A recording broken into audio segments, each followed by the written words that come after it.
Zimski dan.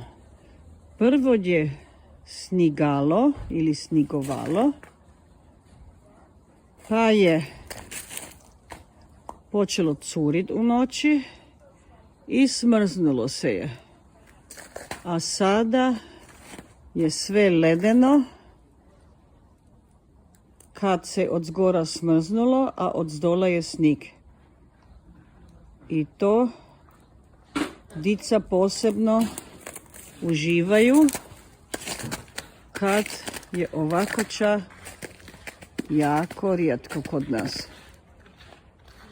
Ceste su zaledene i puti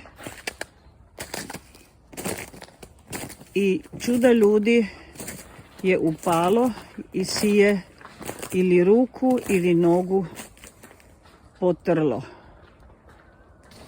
Vidit ćemo kako dugo će ovo ovako biti. Sad ne sniga.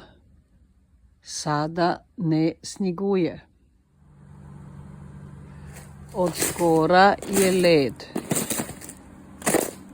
Jako se čuje kad se hladi. Led pukne i onda se zapadja. Kad led pukne,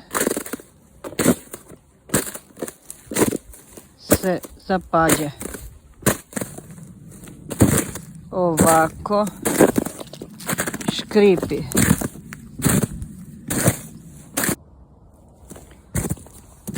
Uživanje. Rad sam ni zima. One po snigu boso pohajadu.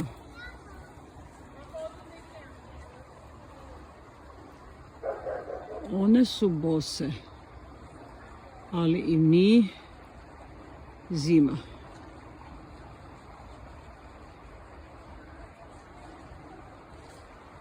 Vuljka se ne smrzne kad prefiško tečija.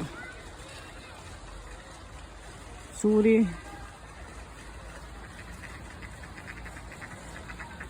prefriško.